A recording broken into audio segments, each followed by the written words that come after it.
Hello and welcome everyone. आज हम पढ़ने वाले हैं Nelson Mandela long walk to freedom. यार सच बताऊं ना तो तुम्हें ऐसा लगने वाला है जैसे तुम हिस्ट्री की क्लास में आ गए हो, लेकिन बोर्ड में अगर अच्छे मार्क्स लाने हैं तो पढ़ना तो पड़ेगा ही।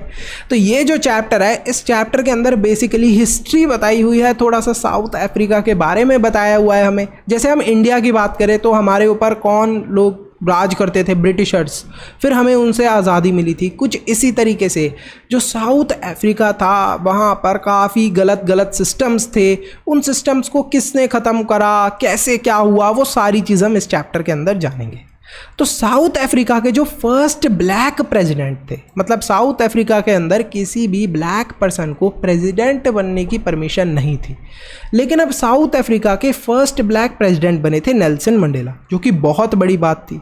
तो नेल्सन मंडेला अपने कुछ कलीग्स के साथ स्worn इन हो रहे थे, मतलब शपथ ले रहे थे। कब ले रहे थे? मई 10 को ये शपथ ले रहे थे। काफ़ी ज़्यादा ये एक हिस्टोरिक इवेंट था। क्यों था आप सबको पता चल गया है, क्योंकि ये फर्स्ट ब्लैक प्रेसिडेंट होने वाले थे साउथ अफ्रीका के। इस इवेंट को अटेंड करने के लिए बहुत सारी कंट्री के डिग्नेटरीज और रिप्रेजेंटेटिव भी आए थे। पता है कितनी कंट्रीज़ के, टू बी स्पेसिफिक 140 कंट्रीज़ के। तो इतनी सारी कंट्री के डिग्नेटरीज और रिप्रेजेंटेटिव आए थे। ये जो सेरेमनी है ये ब्यूटीफुल सैंडस्टोन एम्प थिएटर के अंदर हो रही थी। और ये जो बिल्डिंग है पूरी, यानी कि जो सैंडस्टोन एम्प थिएटर वाला है पूरी बिल्डिंग वगैरह, ये कहाँ पर है? It is by the union buildings in Pretoria. ठीक है, तो ये जगहों के नाम है जहाँ पर ये पूरी सेरेमनी हो रही थी। तो सेकंड वाइस प्रेसिडेंट जो होते हैं डी क्लार्क, सबसे पहले वो शपथ लेते हैं। उसके बाद जो फर्स्ट वाइस प्रेसिडेंट होते हैं थाम्बो मैबीकी, वो शपथ लेते हैं। उसके बाद बारी आती है नेल्सन मंडेला की, फिर वो शपथ लेते हैं और वो बन जाते हैं प्रेसिडेंट। अब आप बोलोगे कि वाइस प्रेसिडेंट या सेकंड वाइस प्रेसिडेंट की ज़रूरत क्या है? इन केस अगर जो हमारे मेन वाले प्रेसिडेंट हैं उनकी डेथ हो जाए किसी ना किसी कारण की वजह से, या तो हेल्थ की वजह से या उनके ऊपर कोई हमला हो जाए, तो उस समय में कंट्री को कंट्रोल कौन करता है? वाइस प्रेसिडेंट्स कंट्रोल करते हैं उस कंट्री को। तो नेल्सन मंडेला जो थे वो प्रेसिडेंट बन जाते हैं। वो क्या करते हैं? वो शपथ लेते हैं, वो कसम खाते हैं कि भाई जो भी मेरी कंट्री है उस कंट्री के फेवर में ही मैं चीज़ें करने की कोशिश करूँगा। जो कॉन्स्टिट्यूशन है, कॉन्स्टिट्यूशन मतलब जो भी इनकी कंट्री के रूल्स लिखे जाते हैं जिस बुक के अंदर, कॉन्स्टिट्यूशन बोलते हैं हम उसे, जिस भी कंट्री के रूल लिखे होते हैं एक बुक के अंदर उसे कॉन्स्टिट्यूशन बोलते हैं। तो उस कॉन्स्टिट्यूशन के अकॉर्डिंग मैं चलूँगा, सारे रूल फॉलो करूँगा। ठीक है, इसके बाद ये बोलते हैं कि आफ्टर गेनिंग पॉलिटिकल फ्रीडम, अब जब इन्हें पॉलिटिकल फ्रीडम मिल गई है, पॉलिटिकल फ्रीडम मतलब कैसे, पॉलिटिकल आज़ादी कैसे मिल गई? क्योंकि जिस जगह पे ब्लैक लोगों को प्रेसिडेंट बनना अलाउड नहीं था, अब वहाँ पर ये प्रेसिडेंट बन गए हैं, तो आज़ादी मिल गई एक तरीके से। ब्लैक लोग भी अब यहाँ पर प्रेसिडेंट बन सकते हैं। तो यहाँ पर इनको पॉलिटिकल फ्रीडम मिल गई थी। लेकिन अब उनकी जो गवर्नमेंट है, it was going to work, किस चीज़ के लिए वो काम करने वाले थे? अब to free people from the bondage of poverty, deprivation, suffering, gender and other forms of discrimination. Bondage मतलब बंधवा मजदूरी होती है। ये देखो, कुछ इस तरीके से लोगों को बांध के काम करवाया जाता था, इसको बॉन्डेज बोलते हैं। ठीक है, तो इसी तरीके से पहले लोगों को बांध के काम कराया जाता था। तो अभी भी लोग कुछ चीज़ों से बंधे हुए थे। वो क्या थी? पॉवर्टी, गरीबी से। अभी काफ़ी ज़्यादा लोग गरीब थे, डेप्रीवेशन, दुख थे लोगों के, सफरिंग थी, बहुत ज़्यादा प्रॉब्लम्स लोग फेस कर रहे थे। जेंडर डिस्क्रिमिनेशन हो रहा था। जेंडर मतलब जो आदमी हैं या औरतें हैं उनमें काफ़ी ज़्यादा फ़र्क किया जाता था। अगर किसी काम के लिए, सेम काम है मान लो, ठीक है, और उस चीज़ के लिए औरत जो है सेम जॉब के लिए वुमेन्स को कम पैसे दिए जा रहे थे और आदमियों को ज़्यादा पैसे दिए जा रहे थे। तो ये सारे डिस्क्रिमिनेशन ख़त्म करने के लिए अब नेल्सन मंडेला और जो उनकी गवर्नमेंट है वो हार्ड वर्क करने वाली थी। वो विश करते हैं कि हमेशा के लिए जो उनकी कंट्री है उसके ऊपर सन शाइन करता रहे ऑफ लिबर्टी मतलब आज़ादी का जो सूरज है, ऐसे ही उनकी कंट्री के ऊपर हमेशा चमकता रहे। कुछ समय बाद जब सेरेमनी हो जाती है उसके बाद होता है मिलिट्री डेमोन्स्ट्रेशन। जैसे अपनी कंट्री के अंदर 26 जनवरी और 15 अगस्त को हमें देखने को मिलता है, क्या हमें देखने को मिलता है कि आसमान के अंदर बहुत सारे जेट्स उड़ रहे हैं और इंडिया का जो हमारा फ्लैग है उसके कलर्स छोड़ रहे हैं ये जेट्स। तो इसी तरीके से जो यहाँ पर जेट्स थे वो आसमान के अंदर उड़ते हैं और बहुत सारे कलर की जो स्मोक थी, यानी कि जो कलर्स थे वो निकाल रहे होते हैं जेट्स। अब ये जो कलर थे ये कौन से कलर होंगे? ऑब्वियस सी बात है, अगर अपने इंडिया में कोई ऐसा फंक्शन होता है तो इंडियन फ्लैग के कलर के निकालते हैं वो कलर्स, तो यहाँ पर वो कलर निकाल रहे थे। अब साउथ अफ्रीका का जो न्यू फ्लैग था उसके तो काफ़ी ज़्यादा कलर्स निकल रहे थे। लास्ट में 2 नेशनल एंथम्स गाई जाती हैं, वाइट लोगों की नेशनल एंथम गाई जाती है, ब्लैक लोगों की नेशनल एंथम गाई जाती है। उसके बाद जो मंडेला थे वो क्या करते हैं, वो थोड़ा बहुत सोच में पड़ जाते हैं, क्योंकि आज के दिन जो मंडेला थे उन्होंने रिफॉर्म कर दिया था हिस्ट्री को बदल दिया था। अभी तक क्या होता आ रहा था, ब्लैक लोग अलाउड ही नहीं थे कि वो पॉलिटिक्स में भी पार्टिसिपेट कर पाए, लेकिन आज फाइनली वो पार्टिसिपेट भी करा उन्होंने पॉलिटिक्स के अंदर और आज वो प्रेसिडेंट भी बन गए। भाई प्रेसिडेंट सबसे पावरफुल पोस्ट होती है। लेकिन ये जो भी चीज़ें ब्लैक लोगों के साथ हो रही थी इनकी शुरुआत कब हुई थी? जो फर्स्ट डेकेड था 20th सेंचुरी का, उसके कुछ साल बाद क्या होता है, एंग्लो बोर वॉर होता है और फाइनली जितने भी गोरे लोग होते हैं ये क्या करते हैं, ये लोग इस एंग्लो बोर वॉर के अंदर सेटलमेंट करते हैं, लड़ाई को ख़त्म करते हैं और सुलझाते हैं इस लड़ाई को और फाइनली एक चीज़ के ऊपर आते हैं। अब उनका क्या डिसीजन होता है, किस चीज़ के ऊपर आते हैं कि हम लोग इंट्रोड्यूस करेंगे एक नया सिस्टम जिसको हम बोलेंगे रेशियल कंट्रोल वाला सिस्टम। अब रेशियल कंट्रोल के अंदर क्या होगा, रेशियल आप समझ गए होगे, रेशियल वर्ड पढ़ते ही या रेस वाला वर्ड पढ़ते ही समझ जाना, मतलब रंग भेद, कलर के ऊपर डिफ्रेंशिएट करा जाएगा लोगों को। जो काले लोग होंगे हम उनको कंट्रोल किया करेंगे साउथ अफ्रीका के अंदर। It was the birth of the most severe system, सबसे गलत सिस्टम ये बनाया गया था ह्यूमन हिस्ट्री के अंदर और इस सिस्टम को जाना जाने लगा एज अपार्थाइड सिस्टम। तो ये अपार्थाइड सिस्टम जाना जाने लगा और यहाँ पर इसकी प्रोनाउंसिएशन भी मैंने दे रखी है। अब लास्ट डेकेड था 20th सेंचुरी का और फाइनली ये सिस्टम ख़त्म होने जा रहा था। ये जो काले लोगों के साथ पूरा भेदभाव हुआ करता था, मतलब ये सिस्टम था, आप ये समझ लो जो अपार्थाइड सिस्टम था कि जो काले लोग हैं वो अपना घर नहीं खरीद सकते उस जगह पे जहाँ गोरे लोग रहते हैं, वो वॉशरूम नहीं यूज़ कर सकते जो गोरे लोग वॉशरूम यूज़ करते हैं, जिस रेस्टोरेंट के अंदर गोरे लोग खाना खाते हैं वहाँ काले लोग खाना नहीं खा सकते, घर का जो भी काम है मतलब सफाई वगैरह का, वो सारे काम गलत तो नहीं है लेकिन उनको सिर्फ काले लोग ही करेंगे। इस टाइप का इन्होंने सिस्टम बनाया हुआ था, मतलब काफ़ी बुरे तरीके से रखते थे ब्लैक पीपल को। अब फाइनली ये सिस्टम लेकिन ख़त्म हो गया था नेल्सन मंडेला की वजह से और फाइनली लोगों को रेस या फिर रिलीजन, उनके धर्म के बेसिस पे, उनके कलर के बेसिस पे जज नहीं किया जाएगा। ही रिमेंबर्ड द सफरिंग, अब उन्हें याद आती है सफरिंग, मतलब वो सारी प्रॉब्लम जो बहुत सारे पेट्रियोट्स ने फेस करी थी। अब पेट्रियोट्स किसे बोलते हैं, जैसे अपने देश को आज़ाद करने में सिर्फ गांधी जी ही थोड़ना थे, कितने सारे लोग थे। अगर हम लोग देखें भगत सिंह जी को तो वो थे, मंगल पांडे थे, इतने सारे ग्रेट पेट्रियोट्स थे। कुछ इसी तरीके से जो साउथ अफ्रीका था इसको आज़ादी दिलाने में इस अपार्थाइड सिस्टम से सिर्फ और सिर्फ नेल्सन मंडेला ही नहीं थे, बहुत सारे पेट्रियोट्स थे।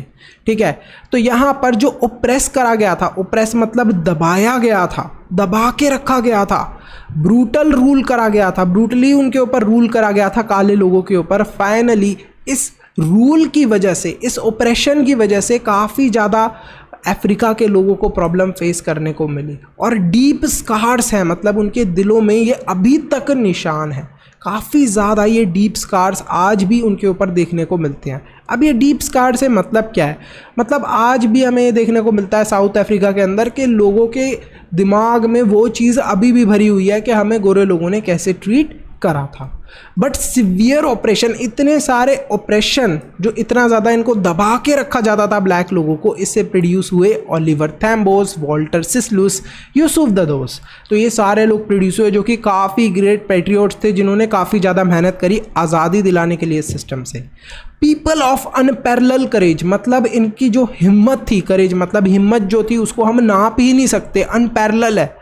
विजडम हम लोग बोलेंगे कि इतने ज़्यादा समझदार थे कि आप सोच ही नहीं सकते, इतने जेनरस थे कि ये जो गोरे लोग थे जो इनके ऊपर इतना अत्याचार कर रहे थे, अगर गलती से कभी ये मदद मांगने के लिए आ जाते थे तो इनकी मदद भी कर दिया करते थे, ठीक है। इंक्लूडिंग और भी बहुत सारे लोग थे जैसे चीफ लूथिल्स, ब्राम फिशर्स, रॉबर्ट सुबुस्क्विस, तो ये सारे लोग थे जिन्होंने काफ़ी ज़्यादा मेहनत करी। मंडेला का मानना यह है कि जो साउथ अफ्रीका की ट्रू वेल्थ है वो यहाँ के लोग हैं। साउथ अफ्रीका के पास जो पैसा है या जो बड़ी बड़ी कंपनीज है वो यहाँ की वेल्थ नहीं है, यहाँ के लोग हैं यहाँ की वेल्थ, जो कि ग्रेटर और ट्रूअर है more than the purest diamond. जो डायमंड होता है उससे भी ज़्यादा इम्पॉर्टेंट है, उससे भी ज़्यादा ग्रेट है, उससे भी ज़्यादा ट्रू हैं जो यहाँ अफ्रीका के लोग हैं। उनको ऐसा लगता है मंडेला को। उनके जो भी पीयर्स थे, मतलब जो भी उनके साथी थे, उन्होंने सिखाया कि हिम्मत का मतलब क्या होता है नेल्सन मंडेला को। मतलब इतना ज़्यादा गोरे लोग अत्याचार कर रहे थे फिर भी उन्होंने हार नहीं मानी। अब ये जो फियर है, फियर की अगर हम लोग बात करें, मतलब जो डर है, हमें डर के नहीं रहना चाहिए। अगर हमारे साथ कोई कुछ गलत कर रहा है हमें उसे ओवरकम भी करना होता है। तो ये सारी चीज़ उन्होंने अपने साथियों से सीखी। कोई भी इंसान जब वो पैदा होता है तब वो पैदा होने के साथ साथ ये नहीं सीखता कि उसे दूसरे किसी इंसान को हेट करना चाहिए on the basis of their colour और रिलीजन। मतलब किसी भी दूसरे इंसान को कलर या फिर रिलीजन के बेस पे हेट करना कोई भी इंसान कब सीखता है? जब उसे सिखाया जाता है। उससे पहले वो पैदा होते ही ये सारी चीज़ें नहीं सीखता।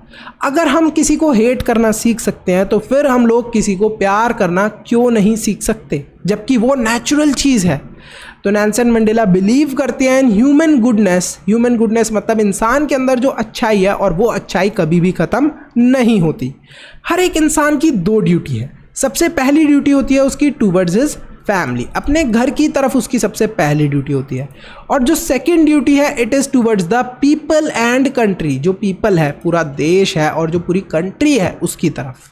लेकिन जो अपार्टाइड एरा था, मतलब जो अपार्टाइड सिस्टम था, उसके दौरान जो भी वहाँ के लोग थे, साउथ अफ्रीका के ब्लैक लोग, वो अपनी दोनों ही ड्यूटी, यानी कि जो ये ट्विन ऑब्लिगेशन थी, जो ये दोनों ड्यूटीज़ थी, इन्हें फॉलो नहीं कर पा रहे थे।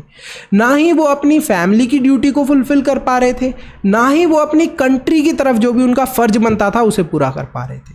मंडेला बोलते हैं कि वो पैदा तो बिल्कुल फ्री हुए थे, मतलब आज़ाद पैदा हुए थे, ठीक है। उनको ऐसा लगता था कि वो आज़ाद पैदा हुए हैं। जब वो थोड़े बड़े हुए उसके बाद वो फील्ड के अंदर आराम से घूम सकते थे, खेत वगैरह के अंदर घूम सकते थे, स्विम कर सकते थे किसी भी स्ट्रीम के अंदर। कोई भी बुल दिख गया उन्हें, कोई भैंस वगैरह दिख गई, उसके ऊपर बैठ गया और घूम रहे हैं मज़े से। उनका जो चाइल्डहुड फ्रीडम थी, मतलब जो उन्हें लगता था बचपन में कि ये तो आज़ादी है, हमें कहाँ किसी ने कुछ दबा के रखा है, हम तो किसी गोरे इंसान से दब ही नहीं रहे, मैं तो घूम रहा हूँ, मैं तो ये कर रहा हूँ, मैं तो वो कर रहा हूँ। ये सारी चीज़ें क्या थी? एक इल्यूजन था। जब वो बड़े होते हैं एज अ स्टूडेंट तो वो देखते हैं कि जो उनके पास फ्रीडम है, ठीक है, आज़ादी है, लेकिन गोरे लोगों जितनी नहीं है, ठीक है। एज अ स्टूडेंट उनको टेम्परेरी फ्रीडम चाहिए होती है। किस चीज़ की? जैसे घर से उन्हें परमिशन मिल जाए कि वो रात को बाहर जा पाएँ और फिर कभी भी रात को लेट आ पाएँ, अपनी मर्ज़ी की फेवरेट बुक्स पढ़ पाएँ। जैसे जैसे वो और थोड़े बड़े होते हैं, जब वो एक यूथ की कैटेगरी के अंदर आते हैं, तब उन्हें बेसिक और ऑनरेबल फ्रीडम्स के बारे में पता चलता है। उन्हें पता चलता है कि जो भी उनकी ड्यूटी है, अभी हमने पढ़ा था ना कि एक इंसान की ट्विन एब्लिगेशन होती है, दो ड्यूटी होती है, एक घर की तरफ और एक अपनी कंट्री और अपने कंट्री के लोगों की तरफ। तो ये ड्यूटी वो पूरी ही नहीं कर पा रहे। जो पैसे हैं वो भी वो ढंग से नहीं कमा पा रहे, शादी भी नहीं कर पा रहे और सपोर्ट भी नहीं कर पा रहे अपनी फैमिली को अच्छे से। फाइनली वो ज्वाइन करते हैं अफ्रीकन नेशनल कांग्रेस, ठीक है। ये जो पार्टी थी इसको वो ज्वाइन करते हैं एज अ यंग मैन, क्योंकि जब वो थोड़े यंग हुए थे तभी उन्हें समझ में आया था कॉलेज वगैरह के अंदर पढ़ने के बाद कि हाँ भाई आज़ादी चाहिए। He wanted freedom first only for himself. सबसे पहले वो ये चाहते थे कि मुझे आज़ादी मिले। अब आप सबको लग रहा होगा यार ये तो बड़े सेल्फिश है। उनकी सोच ये थी कि पहले मैं आज़ाद हूँ, उसके बाद अपने आप नेचुरली जितने भी काले लोग हैं, ब्लैक पीपल हैं, उन्हें आज़ादी मिल जाएगी। And then freedom for the people and then country as a whole. जब उन्हें आज़ादी मिलेगी उसके बाद लोगों को आज़ादी मिलेगी। जब लोगों को आज़ादी मिल गई तो ऑटोमेटिकली उनकी पूरी कंट्री को ही आज़ादी मिल गई। Both must be liberated. दोनों को ही, मतलब ये जो कंट्री है और जो उनकी फैमिली है और जो मतलब नेल्सन मंडेला हैं, खुद नेल्सन मंडेला हैं और जो उनकी कंट्री है, जैसी उन्हें आज़ादी मिल जाएगी सारी चीज़ें सॉल्व हो जाएंगी। अब यहाँ पर हमें बताया गया है ओप्रेसर के बारे में और ओप्रेस्ड के बारे में। ध्यान देना, ओप्रेसर जो दूसरों को दबाता है, जैसे कि गोरे लोग काले लोगों को दबाते थे, ब्रिटिशर्स हम इंडियंस को दबाते थे। तो जो भी ओप्रेसर होता है, पता है, वो भी किसी ना किसी चीज़ का प्रिजनर होता है, मतलब उसको भी कोई ना कोई चीज़ दबा रही होती है। दैट इज़ हेटरेट, जो उसके दिमाग के अंदर हेट होती है कि नहीं मुझे तो काले लोगों को हेट करना है, नहीं हमें तो इंडियंस को हेट करना है। तो he is oppressors are prisoner of hatred, उनके दिमाग के अंदर हेटरेट भरी होती है।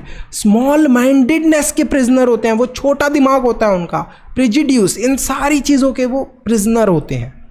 बोथ ओप्रेसर, जो ओप्रेसर है वो तो है ही, मतलब ओप्रेसर किस चीज़ का प्रिजनर है आपको पता चला। अब जो ओप्रेस्ड है, मतलब जिस इंसान को वो दबा रहे हैं, मतलब जिस इंसान को वो परेशान कर रहे हैं, जैसे इंडियंस को परेशान करा था ब्रिटिशर ने, देवर ओप्रेसर और हम थे ओप्रेस्ड। ऐसे ही अफ्रीका के अंदर जो ब्लैक पीपल थे देवर ओप्रेस्ड।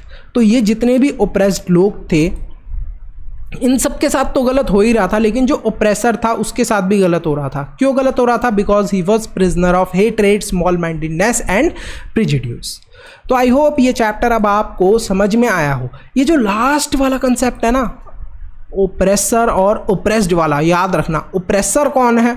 जो इंसान दूसरे इंसान को दबाता है, परेशान करता है। ओप्रेस्ड जो इंसान परेशान होता है, जैसे इंडियंस परेशान हुए थे, हमें परेशान किसने करा था? ब्रिटिशर ने, तो वो ओप्रेसर थे। तो ये चैप्टर होता है यहीं पर फिनिश। इस चैप्टर से एक इंपॉर्टेंट क्वेश्चन है, where did the ceremonies take place. अब ये जो पूरी नेल्सन मंडेला की ओथ टेकिंग सेरेमनी थी, इसने कहाँ पर जगह ली थी, और क्या आप वहाँ की बिल्डिंग, क्या आप नेम कर सकते हो कोई भी जो हमारी इंडिया की बिल्डिंग हो जहाँ पर जो सैंडस्टोन से बनी हुई हो?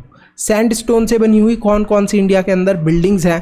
काफ़ी इजी सा है ये, आप आंसर कर सकते हो easily. See you in the next video. फटाफट इस वीडियो को लाइक करो, चैनल को सब्सक्राइब करो, और अगर आपको इस चैप्टर के नोट्स चाहिए, बुक के अंदर जाके पढ़ोगे तो भाई बोर हो जाओगे। इस चैप्टर के ये short notes with lots of photos, जिससे आसानी से आप समझ जाओ, ये नोट्स चाहिए, या सैम्पल पेपर जिसके अंदर जो बोर्ड के सबसे इम्पोर्टेंट क्वेश्चन है, मतलब चैप्टर वाइज मैंने हर एक चैप्टर के क्वेश्चंस दे रखे हैं जो बोर्ड में हर साल आते ही आते हैं। तो आपको दोनों बुक के चैप्टर वाइज टेस्ट पेपर, उनके क्वेश्चंस एक बार देख लेना और सॉल्व कर लेना अच्छे से, तो फुल मार्क्स आना बोर्ड में तय है। ठीक है, साथ में कंबाइंड वाले प्रीवियस ईयर भी मैंने दे रखे हैं, और इसके साथ साथ में आपको साइंस के भी नोट्स सैम्पल पेपर, एसएसटी के भी नोट्स सैम्पल पेपर मिल जाएंगे सिर्फ एक मेंबरशिप प्राइस में। अब ये मेंबरशिप कैसे परचेज करनी है, मेंबर कैसे बनना है? सब्सक्राइब के साथ में ज्वाइन के बटन पे क्लिक करके आपको मेंबर बनना है। फिर ये नोट्स और सैम्पल पेपर मिलेंगे कहाँ पर? जैसे ही आप मेंबर बन जाओगे, आपको कम्युनिटी टैब में जाना है, वहीं पर आपको लिंक मिल जाएगा नोट्स का और सैम्पल पेपर का। उस लिंक से आप नोट्स और सैम्पल पेपर निकाल के पढ़ सकते हो और अच्छे मार्क्स ला सकते हो, फुल मार्क्स ला सकते हो बोर्ड के एग्जाम में। See you in the next video, bye bye till then. ये कोई ऐड नहीं है, आपको एक बहुत ही इंपॉर्टेंट इंफॉर्मेशन देनी है। एजुकेशन को इजी और अफोर्डेबल बनाने के लिए हमने एक इम्पॉर्टेंट स्टेप लिया है। आपके लिए हमने रेडी करा है स्पेशल कंटेंट जो आपके एग्जाम में बहुत हेल्प करेगा। इसमें आपको मिलेंगे चैप्टर वाइज टेस्ट पेपर, हर चैप्टर के नोट्स, साथ में कंबाइंड टेस्ट पेपर्स और प्रायोरिटी डाउट क्लियरिंग। इसके साथ साथ और भी बहुत सारे बेनिफिट्स आपको मिलने वाले हैं, सिर्फ और सिर्फ 299 के मेंबरशिप प्राइस में। सब्सक्राइब के साथ में ज्वाइन के बटन पे क्लिक करके आपको ये मेंबरशिप परचेज करनी है। ये प्राइस लिमिटेड टाइम के लिए है। अरे वाह भैया, इतने कम प्राइस में इतनी सारी चीजें, मैं तो अभी मेंबर बन जाता हूँ।